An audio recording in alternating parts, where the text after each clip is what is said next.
Hi, my name is Professor Leonard Calabrese from the Cleveland Clinic, and I'm delighted to present the key posters from the final day of the ACR Convergence 2020.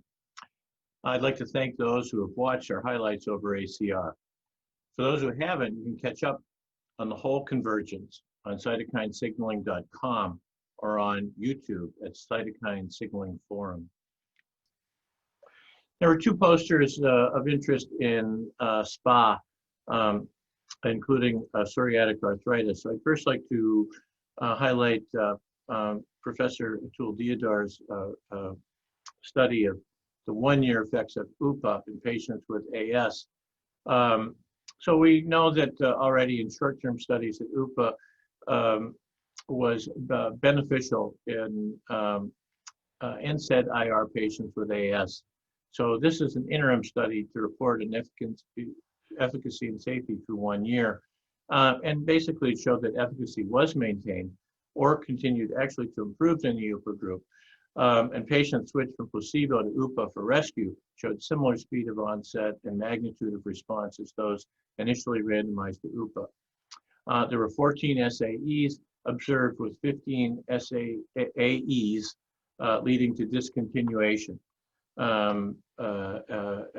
No serious infections, active TB, MACE events were reported. So no red flags there. So at this juncture, we see that UPA 15 is showing some promise for sustained and consistent efficacy over 1 year with no new safety signals. So we look forward to longer term and larger studies.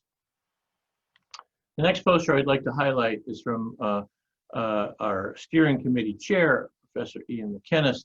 Study analyzed the efficacy and safety of UPA versus placebo and ADA in patients with active psoriatic arthritis. This is a really interesting space because JAKs are now robustly moving into the PSA space. So this examined the efficacy of UPA versus placebo and ADA in patients with PSA with prior intolerance to one or more biologic DMARDs. So, a robust group, tough group. So at week 12, ACR rates were 70% with UPA 15, 78 with 30 versus 36% with placebo and 65% with ADA. So robust responses for the joints, the ACR 20. A greater proportion of patients achieved ACR 50 and 70 with UPA 15 and 30 versus those comparator groups. And improvements were observed in the 15 and 30 UPA versus placebo for all multiplicity controlled secondary endpoints. UPA 15 and 30 versus adalimumab was superior for the HAQ-DI, reliable PRO, and UPA 30 versus ADA for pain. So there's a lot of granularity in here. And again, once we move into the psoriasis, psoriatic arthritis space, there seems to be a palpable difference for higher dose JAKs versus lower dose JAKs. And I just say that there's a whiff of data for this at this early stage here, but we'll have to see how this plays out. And again, the AE profile is higher for upadacitinib 30 versus 15, as it has been shown in several other studies. So greater percentage of UPA versus placebo achieve stringent measures across the disease with no new safety signals beyond what we're seeing in RA. Next poster is from Hannah Kim and colleagues in its compassionate use of BERA in refractory juvenile dermatomyositis. Now, this is a very tough disease. Whether it's classified as an orphan disease or not, I'm uncertain. But it has traditionally been associated with a high burden of morbidity and even mortality. So this was a compassionate use study of BERA in refractory juvenile dermatomyositis. It was only 4 patients, and they received a robust dose of 4 to 12 milligrams a day. So these are juveniles, and it's a higher dose than what we're used to. There are ACR EULAR juvenile dermatomyositis response criteria. And there was a mean total improvement of this, of 60.6, with 2 patients classified as having major improvement.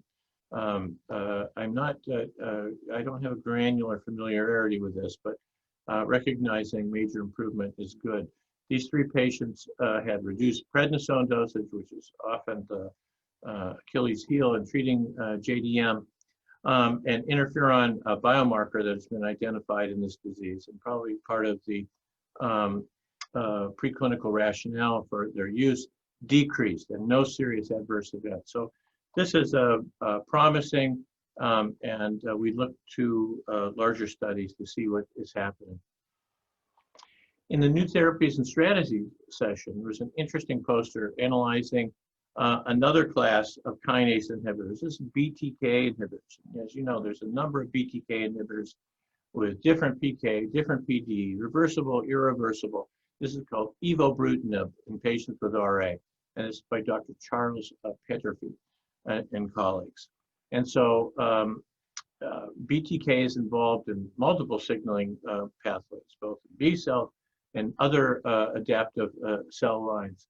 This phase 2B study sought to evaluate efficacy, safety, and a dose response in methotrexate IR patients. So a sizable study, 390 patients randomized to 3 different doses of evobrutinib or placebo. Primary endpoint was ACR 20, and it was not met. The ACR response was 49.5. It was higher than seen in other RA trials, and no dose response was observed, and was well tolerated. So evobrutinib failed to meet its primary endpoint.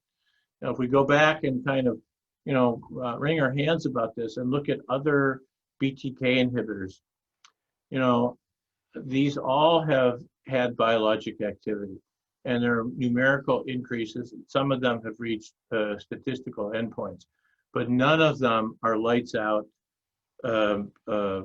treatments. And this is a great disappointment for this class right now in RA.